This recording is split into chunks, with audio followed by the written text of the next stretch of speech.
नमस्कार, मैं धनंजय मिश्रा। मित्रों, बहुत बहुत धन्यवाद, बहुत बहुत आभार। लेकिन आज बहुत दुख से हमें ये सूचित करना पड़ रहा है कि अब तक हमारे वीडियोस पे इतने कमेंट्स और इतने लाइक्स नहीं आए हैं कि हमें मोटिवेशन मिल सके अपनी वीडियो कंटिन्यू आगे बढ़ाने की। मैं बहुत ही शिद्दत से वीडियो बनाता हूँ और इतने सरल भाषा में बनाता हूँ ताकि सब लोग इसे देखें, सुनें, समझें और अपने जीवन में अमल करें। और बहुत ही आसान तरीके से कुंडली का विवेचन मैंने आप लोगों को सिखाया। अब तक जो भी हमने सिखाया, मेरे हिसाब से अब तक जो मैंने सिखाया ये बहुत ही आसान इसलिए था क्योंकि हम लोगों को छठी क्लास से लेकर के और शास्त्रीय आचार्य यानी कि ग्रेजुएशन तक पढ़ना पड़ता है। एक एक किताबें, एक एक चीज़ें, एक एक नक्षत्र, एक एक राशियाँ, हर चीज़ों को इतना हम लोग को डीपली पढ़ना पड़ता है। तो कुल मिला करके आप 10 साल का, 12 साल का हम लोग का जो निचोड़ रहता है ज्ञान का, वो हम लोग छोटे से छोटे और लघु से लघु उत्तरी दशा में हम आप तक पहुंचाते हैं। प्रयास करते हैं, मेहनत करते हैं कि किस तरीके से हम समझाएं ताकि आप लोग को जल्दी और आसान भाषा में समझ में आ सके। मिली जुली भाषाओं में और एकदम आसान हिंदी में हमने विवेचना किया, सिखाया, बताया, पढ़ाया। और इन सब के बावजूद, इतना मेहनत करने के बावजूद अगर सब्सक्राइबर ना बढ़ें और लाइक ना आए, सपोर्ट ना आए, तो फिर किसी के मन में थोड़ा सा कष्ट होगा और वो पीछे हटने के लिए अग्रसर होगा। तो आप सबसे उम्मीद करता हूँ कि कर्म करते रहना चाहिए, फल की इच्छा नहीं करना चाहिए और गीता को फॉलो करते हुए मैं आगे अपना कर्म कर रहा हूँ। आज मैं आप लोग को बताऊँगा महायोग। एक राजयोग होता है कुंडली के अंदर, एक दैवी योग होता है, एक खल योग होता है। ये जन्म लेते समय व्यक्ति के जन्म कुंडली में ये होता ही होता है और इस योग के माध्यम से हम ये देखते हैं कि इन योग में हमारा जो कुंडली है वो किस प्रकार से कैसा फल देगा, इस प्रकार से वो हमें कैसा फल देगा, ये हम इससे प्रतीत करते हैं। तो आज जो है हम आपको इन 3 योगों के बारे में बताना चाहेंगे और इससे पहले हम आपको इसके पहले हम आपको बताया है उसके विषय में अभी मैं आप लोगों को बताऊंगा कि हम लोगों ने अब तक जो देखा पढ़ा उसका एक छोटा सा सार लेते हैं। हमने राशि और उनके स्वामी के बारे में पढ़ा। हमने लग्न, ये जो हमारी जो कुंडली होती है वो 12 कुंडली का 12 भाव कौन कौन सा होता है, उनका स्वभाव क्या होता है, हमने इनके बारे में पढ़ा। हमने जो ग्रह होते हैं वो कौन से ग्रह शुभ होते हैं, कौन से उच्च पापक ग्रह होते हैं और कौन से क्रूर ग्रह होते हैं, हमने ये देखा। मित्र और शत्रु ग्रह कौन से होते हैं आपस में। हमने कुंडली के पिछले भागों में पढ़ा है कि कुंडली का अंश क्या होता है, उच्च नीच ग्रह क्या होते हैं। ठीक है, हमने देखा कुंडली के अंश क्या होते हैं और उसके उच्च नीच ग्रह कौन से होते हैं। इसके बाद हमने गोचर देखा, महादशा देखा, ग्रहों की दृष्टि देखी।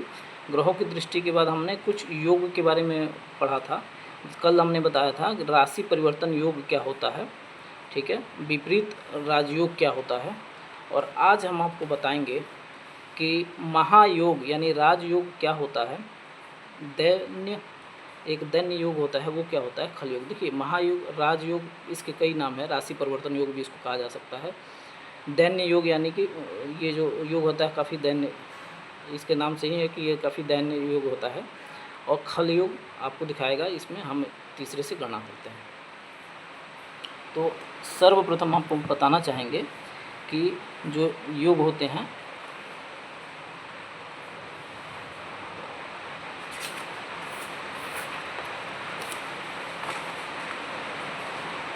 राशि परिवर्तन योग, यहाँ पर हम देखेंगे, हमने देखा अपने कुंडली में, हमने अपने कुंडली में देखा राशि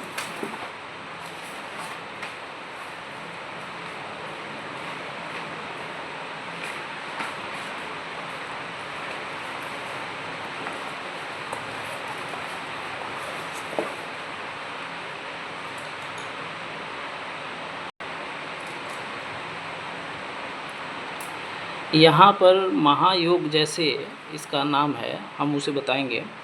कोई भी ग्रह, ध्यान दीजिए, एक सूत्र है, आप चाहें तो इसे नोट कर सकते हैं।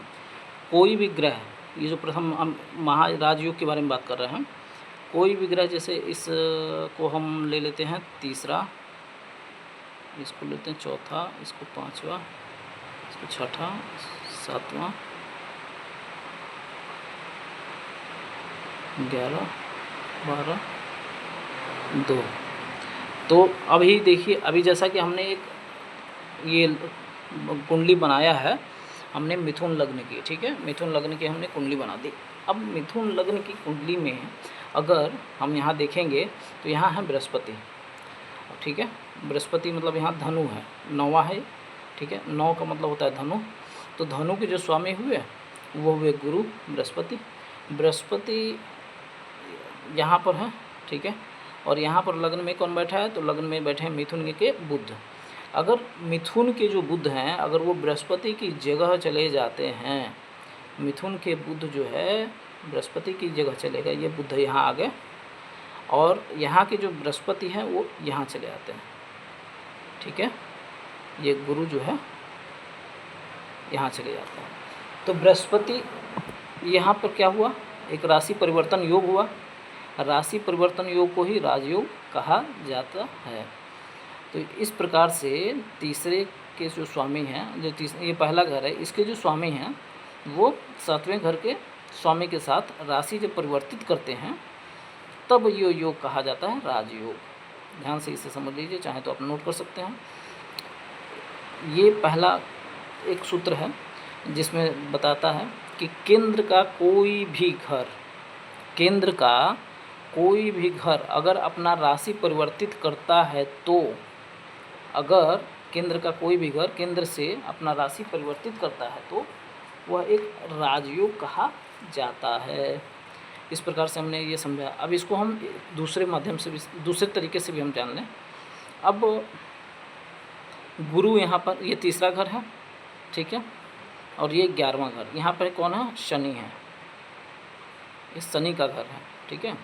शनि का घर, अगर ये शनि यहाँ से उठ करके अगर ये चले आए बुध के घर में, ठीक है, शनि उठ करके बुध के घर में अगर आ जाते हैं, यहाँ पे शनि आ जाते हैं, ठीक है, और ये बुध जो है उठ करके त्रिकोण में चले जाएं, ठीक है, यहाँ चले जाएं, ये बुध जो है यहाँ चले आएँ या ये बुध यहाँ पर चले जाएं त्रिकोण में, तो ये राशि परिवर्तन यानी महायोग राजयोग इसे कहा जाता है। यानी कि केंद्र का कोई भी, नोट कीजिएगा, केंद्र का कोई भी मालिक अपना घर बदल करके केंद्र में रहे, केंद्र से परिवर्तित करे, या केंद्र का मालिक अपन त्रिकोण से परिवर्तित करे, तब भी जो है ये महायोग होता है।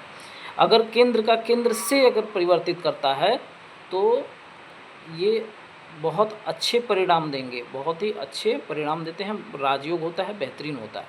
लेकिन केंद्र अगर त्रिकोण से परिवर्तित करता है तो ये उससे भी ज़्यादा 10 गुना ज़्यादा अच्छे परिणाम देने के लिए बाध्य होते हैं। अगर यही राजयोग अगर अपने केंद्र में है और शनि के साथ अगर ये परिवर्तित करते हैं, यहाँ पर बुध चले आते हैं और यहाँ शनि हो जाते हैं, ठीक है, यहाँ शनि आ गए, यहाँ बुध आ गए, तो ये जो है उससे भी ज़्यादा प्रभावी होंगे, बहुत ही अच्छे परिणाम देने के लिए बाध्य हो जाते हैं। इसको आपने समझा। हमने अभी देखा महायोग, ठीक है, महायोग हमने देखा। अब महायोग के बाद आता है दैन्य योग। दैन्य योग ये कहता है, ध्यान से देखिएगा, कोई भी घर, ठीक है, तो हमने ये समझ लिया कि राजयोग किस प्रकार से होते हैं। और कमेंट में ज़रूर बताइएगा आप लोगों को क्या समझ में आया, क्या नहीं समझ में आया, और हमारे समझाने की शैली अगर अच्छी नहीं है तो कृपया आप मुझे कमेंट में ज़रूर बताएं ताकि मैं खुद पे कुछ वर्क कर सकूं। और मैं आपको दूसरा योग बताता हूँ। ये महायोग हमने समझ लिया। अब आते हैं दैन्य योग पे। दैन्य योग ये होता है कि जैसे 6, 8, 12, ठीक है, हमने देखा 6, 8 और 12 इसका जो मालिक है, 6, 8, 12 का मालिक केंद्र में कहीं बैठ जाए, अच्छे घर में बैठ जाए या इसमें बैठ जाए त्रिकोण में, बुरे घर का मालिक अच्छे घर में बैठे या अच्छे घर का मालिक बुरे घर में बैठे, तो वह एक दैन्य योग हो जाता है, दैन्य योग हो जाता है। अब ये कैसे होता है, जैसा कि यहाँ पर आपने देखा है, ये कौन है, मंगल है, ठीक है, ये मंगल है। ये मंगल अगर जा कर के बैठते हैं किस में, मातृभाव में, यहाँ मंगल बैठ जाते हैं इस भाव में, ठीक है। और ये जो कन्या है वो आकर के यहाँ बैठ जाता है, कन्या के जो स्वामी हैं, छठे के जो स्वामी हैं बुध, वो अगर यहाँ बैठ जाता है, बुरे घर का मालिक अच्छे घर में बैठ गया, अच्छे घर का जो मालिक है वो बुरे घर में जाके बैठ गया, ठीक है। तो यह एक दैन्य योग कहलाएगा। ध्यान दीजिए, बुरे घर का मालिक अगर किसी अच्छे घर में जाके बैठ जाए और एक अच्छे घर का मालिक अगर किसी बुरे घर में जाके बैठ जाए तो वह एक दैन्य योग कहलाएगा। अब इसे उदाहरण के रूप में आपने समझ लिया। जैसे ये जो घर है वो कौन सा है, 5 घर, ये छठा का भाव है, छठा घर है। छठे घर का मालिक जो है इस समय जाके बैठा है किसमें, माता के स्थान पे, ठीक है। तो इसका मालिक जाके यहाँ बैठ गया है और जो छठे घर के मालिक हैं वो जा कर के बुरे घर में बैठ गए हैं। वो बुध यहाँ बैठ गया है, बुध अगर यहाँ भी बैठ जाएं, ठीक है, त्रिकोण में भी बैठ जाएं तब भी ठीक है। लेकिन अगर बुध यहाँ बैठ जाते हैं 6, 8 और 12 में, 6, 8, 12 में अगर बुध बैठ जाते हैं तब जा कर के दैन्य योग कंप्लीट होता है। अगर 8वें घर के मालिक केंद्र में कहीं बैठ जाए तो कोई दिक्कत नहीं है, लेकिन अगर केंद्र का कोई भी शुभ ग्रह का कोई भी ग्रह जा कर के इस पापक ग्रह में बैठता है तो यह दैन्य योग कहलाता है। यह काफ़ी बुरे परिणाम देते हैं। अब चूँकि यहाँ पर हमने आपको ये बताया कि बुरे घर का मालिक इस घर में बैठे, जो कुंडली विज्ञान है ये थोड़ा हमारा प्राचीन विज्ञान है। कुंडली विज्ञान जो है ये काफ़ी प्राचीन पद्धति है, जिसको पुराने समय देश काल परिस्थिति के हिसाब से ना चीज़ें बदलती हैं। तो हमेशा देश काल परिस्थिति के हिसाब से हमें कुछ चीज़ों को बदल करके ही देखना होगा। जैसा कि जिस समय इस कुंडली को हमने उस समय के ऋषि मुनि जिन्होंने ये गणना की थी, जो सूत्र बनाए थे, वो उस समय के अनुकूल था, लेकिन आज के अनुकूल है या नहीं है ये हमें ध्यान से देखना चाहिए। अब जैसे एक योग बना है, ये दैन्य योग बना है। दैन्य योग तो चलो ठीक है, आपने देखा यहाँ का मालिक यहाँ है, यहाँ का मालिक अगर यहाँ जाता है तो ये जो घर होता है ये किसका घर होता है, ये विदेश का घर होता है, जेल का घर होता है, विदेश यात्रा कराता है। तो पहले के ज़माने में विदेश यात्रा अच्छा नहीं माना जाता था, क्योंकि संपर्क नहीं रहता था एक व्यक्ति के दूसरे व्यक्ति के साथ। तो संपर्क कैसे होगा उनसे, वो कब उनके साथ क्या घटना हो जाए, इस प्रकार की आशंकाएं रहती थी, इसलिए कोई जाना नहीं चाहता था। आज के परिप्रेक्ष्य में अगर हम देखें तो विदेश सब लोग जाना चाहते हैं, सेटल सब लोग होना चाहते हैं। सब लोग विदेश का मतलब होता है कि जहाँ बोली भाषा बदल जाए वहाँ पर सब रहना चाहते हैं। आज हर घर अगर देखा जाए तो कोई पूर्व में रहने वाला व्यक्ति पश्चिम में जाकर रह रहा है, पूर्वोत्तर भारत में रहने वाले व्यक्ति जाकर दक्षिणोत्तर में रह रहे हैं। तो जो भी ये परिप्रेक्ष्य बदल रहा है, भाषाएं बदल रही हैं, उसको विदेश ही कहा जाता है, उसी को विदेश कहा जाता है जो प्राचीन काल में कहा जाता था। ये अलग बात है, अपने देश की बॉर्डर को आज के परिप्रेक्ष्य में देखा जाए तो आज के देश के बॉर्डर को क्रॉस किया तब जाकर के विदेश कहा जाएगा। तो ये योग यहाँ से जैसे ही आपने देखा कि ये जो छठा घर है, इसके मंगल यहाँ जा कर के बैठे हैं माता के स्थान में, और माता के स्थान से जो बुध हैं वो उठ करके जाके बैठ गया विदेश के स्थान में। तो ये बुरा फल तो देगा ही, ठीक है, कुंडली के परिप्रेक्ष्य में, लेकिन ये अच्छा फल हमें दे रहा है। हमें बुरा फल भी अच्छा लग रहा है। अच्छा ये लग रहा है कि हो सकता है कि अगर राहु के साथ अगर वो समीकरण कोई बनाता हो, इसमें अगर कोई क्रूड ग्रह बैठे या समीकरण ऐसा कुछ बनाए तो हो सकता है कभी कभी ग्रहण लगा दे अगर राहु या सूर्य में, तो जेल इत्यादि का योग बन जाता है। लेकिन अभी क्या है, अभी जो बन रहा है वो बुध अगर यहाँ जा रहा है तो पर इस परिप्रेक्ष्य में अगर देखा जाए तो काफ़ी बेहतरीन है, अच्छा ही माना जाएगा कि वो विदेश में सेटल हो गया। तो आज के टाइम पे ना विदेश सेटल होना अच्छा माना जाता है। तो इसलिए जो है कुंडली को आधुनिक पद्धतियों के साथ और फलादेश जो हम करते हैं, जो हम लोग कुंडलियों का फलादेश करते हैं, तो उसमें हम ये देखते हैं कि कौन सी चीज़ें अच्छी हैं, कौन सी चीज़ें बुरी हैं। अगर कोई ग्रह बुरा प्रभाव फल दे रहा है और वो प्रभाव हमारे लिए बुरा नहीं है, तो वो तो मेरे लिए अच्छा हुआ ना। तो इस चीज़ को भी रखना चाहिए। ऐसा नहीं है कि बुरा फल देगा तो इसका मतलब बुरा ही फल देगा। ठीक है, आगे देखते हैं। हमने इस दैन्य युग को समझ लिया। दैन्य युग का सिंपल सा है, बुरे घर का स्वामी अगर किसी अच्छे घर में और अच्छे घर का स्वामी अगर किसी बुरे घर में बैठ जाए तो यह दैन्य युग कहलाता है। इस प्रकार से हमें दैन्य युग समझ। अब आते हैं हम खल युग पे। खल युग क्या होता है? देखिए, खल युग जो नाम है यह अपने आप में दर्शाता है कि खल मतलब खपना। खपने का मतलब क्या होता है? पराक्रम, यानी कि एफर्ट, मेहनत बहुत ज़्यादा करना। ठीक है, तो ये इसका तात्पर्य तीसरे घर से ही होता है। ठीक है, इसका तात्पर्य तीसरे घर से होता है। तीसरे में हमारे कौन बैठे हैं? यहाँ पे सूर्य हैं। तीसरे घर का अगर स्वामी जा कर के किसी भी घर में बैठता है तो उस घर का फल वो देगा, किंतु तीसरे घर का मालिक अगर किसी भी घर में जाके बैठे तो वह काफ़ी खपने के बाद फल देता है। अब इसको हम इस परिप्रेक्ष्य में देखें, आज के परिप्रेक्ष्य में देखें तो अगर तीसरे घर का मालिक जा करके यहाँ द्वादश में बैठ जाता है तो खपने के बाद हमें फल देता है, थोड़ा मेहनत करने के बाद फल देता है। यह अपने आप में खलयुग है। तो तीसरे घर से ही जो है खलयुग का तात्पर्य लिया जाता है। अब हम तीसरे घर का जो मालिक है हम उसे देखेंगे कि पराक्रम का घर है, भाई बहन का घर है। ठीक है, और इसके मालिक जा कर के अगर बैठ जाते हैं किसी अच्छे घर में तो अच्छा परिणाम तो देंगे ही।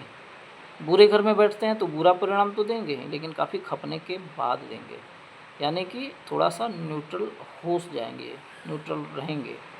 ठीक है, अगर बुरे घर में पढ़ते हैं तब भी न्यूट्रल रहेंगे, अच्छे घर में पढ़ते हैं तब भी न्यूट्रल रहेंगे। उस तेज़ी से आपको अच्छे फल नहीं देंगे, उस तेज़ी से आपको बुरे फल नहीं देंगे।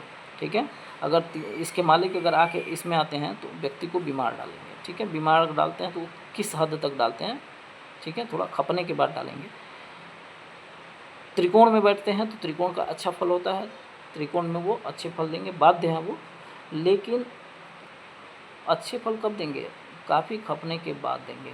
ठीक है, तो इस प्रकार से इस तीसरे घर की जो है खल योग जो होता है वो इसकी गणना तीसरे घर के लिए की जाती है।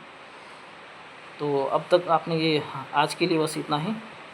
हालांकि वीडियो कोई बड़ा हुआ नहीं है, लेकिन हम आपको बताना चाहेंगे कि जो आगे का अध्याय है हमारा, ठीक है, ये अध्याय हमारा 5 था, 5वां अध्याय था। आगे का जो हमारा अध्याय है कुंडली का, वो योग के बारे में और काफ़ी अच्छा है, बहुत बढ़िया है, और उसमें थोड़ा समय भी जाएगा और उसमें एफर्ट्स भी करना है। तो अब तक के जितनी भी हमने चीज़ें हमने पढ़ी हैं इसको हम लोग याद कर लें और अच्छे से याद कर लेंगे। याद करने के बाद से जो है आगे हम लोग बढ़ें तो ज़्यादा बेहतरीन होगा। इसलिए आज के लिए हमने बिल्कुल सिर्फ 3 योग बताया है, महायोग, दैन्य योग और खल योग। ठीक है, कल भी हमने आपको 2 ही योग बताए थे। ठीक है, राशि परिवर्तन योग और विपरीत राजयोग। तो आपने विपरीत राजयोग, राशि परिवर्तन योग ये सब भी पढ़ लिया है। अब इसको याद करने की ज़रूरत है।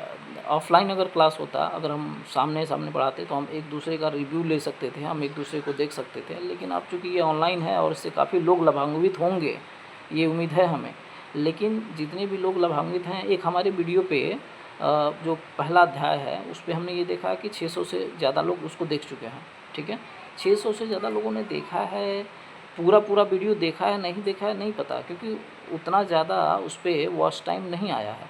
तो मैं क्या समझूँ, इससे डिमोटिवेशन आता है कि व्यक्ति ने पूरी नहीं देखी वीडियो, आधा देखा या देख के आगे बढ़ गए, या कितने लोगों ने देखा है, कोई कमेंट नहीं है, किसी का कोई रिप्लाई नहीं है, तो इससे डिमोटिवेशन आता है। तो आप लोगों से आग्रह है, विनम्र निवेदन है कि आप लोग जो भी वीडियो देखें उनमें कमेंट ज़रूर करें, कमेंट करें और लाइक करें, ताकि ये पता चले कि हाँ वीडियो पसंद आ रहा है, अच्छा चल रहा है, तो हम आगे बढ़ें। अन्यथा हम फिर इन सब चीज़ों से डिमोटिवेशन आता है और कोई भी चीज़ जो है आधी अधूरी अच्छी नहीं होती है। मैं चाहता हूँ आप लोगों को पूर्णतः पूरा ज्ञान देना, और धीरे धीरे करके हम पूरा ही ज्ञान दें। तो प्लीज़ अगर आप लोग वीडियो देख रहे हैं तो देखने के बाद इसे लाइक सब्सक्राइब करें और कमेंट ज़रूर करें। कमेंट करने से ही जो है पता चलेगा कि हमारा जो परिश्रम है वो सार्थक है या नहीं है।